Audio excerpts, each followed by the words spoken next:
حل میں 10 مختصر سی چیزیں عرض کرتا ہوں اور وہ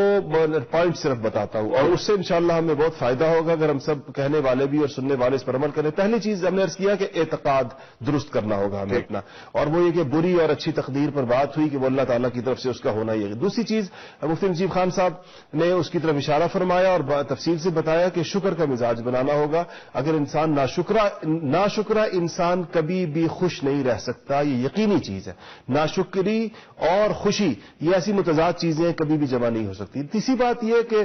ہمیں آج کی دنیا میں رہنا چاہیے. ڈپریشن کے مریضوں کا عام طور پر مسئلہ یہ ہوتا ہے کہ یا تو یہ ماضی کے غم میں مبتلا ہوتے ہیں یا یہ مستقبل کے اندیشوں میں مبتلا ہوتے ہیں. اس لیے اگر ہم یہ اپنا مزاج بنائیں کہ ہم نے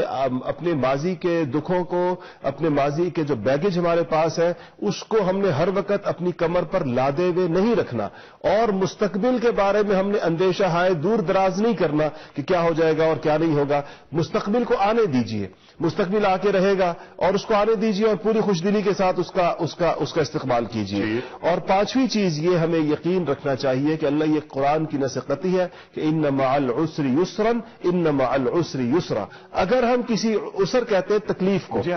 شدت کو, اگر ہم کسی تکلیف میں, اور ہو سکتے ہیں تکلیف جسمانی ہو سکتی ہے, مالی ہو سکتی ہے, حالات کی ہو سکتی ہے, رویوں کی ہو سکتی ہے, اگر ہم کسی تکلیف میں ہیں تو اس بات سے اطمینان حاصل کریں کہ اللہ نے فرمایا ہے کہ ان مع العسر یسرا, اور پھر دوبارہ فرمایا ان مع العسر یسرا, تاکید کے ساتھ کہ ہر پریشانی کے بعد, ہر مصیبت کے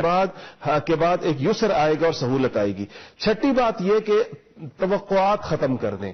بہت زیادہ جو شکوے پیدا ہوتے ہیں, گلے پیدا ہوتے ہیں, انتہائی انسان دکھی ہوتا ہے, وہ توقع کی وجہ سے ہوتا ہے کہ ہمیں فلانے سے جو توقع تھی, ہمیں جس چیز کو ہم اس سے توقع کر رہے تھے وہ پوری نہیں کی اس نے. ہمارا خیال ہوتا ہے فلانا ہمارے ساتھ یہ بھلائی کرے گا, فلانے کو ہمارے ساتھ یہ خیر کرنی چاہیے, فلانے کے ساتھ میں نے یہ خیر کی تھی اس نے اس کا ریٹرن اچھے طریقے سے نہیں کیا. تو یہ عقیدہ اور اعتقاد رکھیں کہ بدلہ صرف اللہ تعالیٰ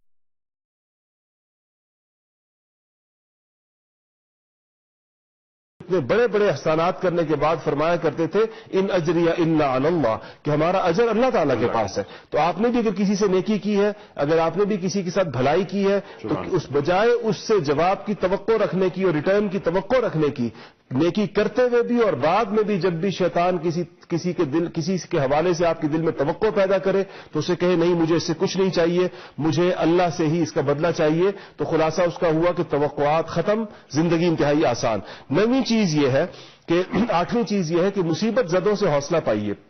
وہ حضور صلی اللہ علیہ وسلم نے فرمایا کہ جب تم کسی مصیبت زدہ کو دیکھو, اب ہمیں نظر آتے رہتے ہیں لوگ, بعض اوقات معذور نظر آتے ہیں اور بھکاری گداگر نظر آتے ہیں, اور جسمانی طور پر کٹے پھٹے اعضاء کے لوگ نظر آتے ہیں, مختلف پریشانیوں میں لوگ گھرے. تو فرمایا کہ جیسے ہی تم کسی ایسے فرد کو دیکھو جس کی پریشانی یا مصیبت یا معذوری یا بیماری یا کوئی اور پریشان حالی ہمیں ایک دم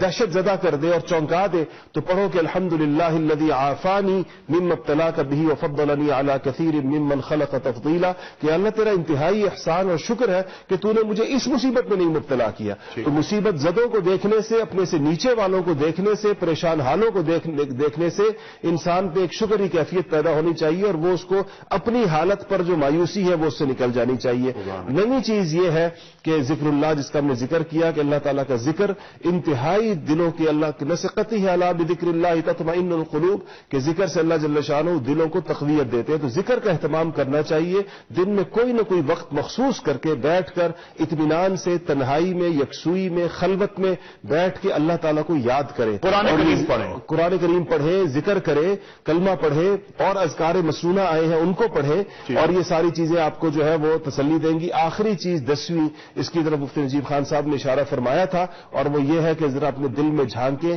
کہیں ایسا تو نہیں کہ ہمارے دل میں حسد کی بیماری ہو, اور جس دل میں حسد ہوگا تو یاد رکھیں کہ حسد بیماری ہی نہیں, ایک آگ ہے جو دل میں بھڑکتی ہے اور سوائے حاسد کے کسی اور کو نقصان نہیں پہنچاتی. حسد کرنے والا اپنے دل کی اس آگ میں خود ہی جھلستا رہتا ہے اور پریشان رہتا ہے. حسد کرنے والا کبھی خوشحال نہیں ہو سکتا. تو 10ویں اور آخری چیز یہ کہ اپنے دل میں جھانک کر اپنی کیفیات کا اندازہ لگانا چاہیے کہ کہیں ہم اس بیماری کا شکار تو نہیں. اگر اس کا شکار ہے تو اس کو اپنے دل سے نکالے بغیر ہم کبھی بھی پرسکون اور ہمیشہ کی مسرتیں حاصل نہیں کر سکتے.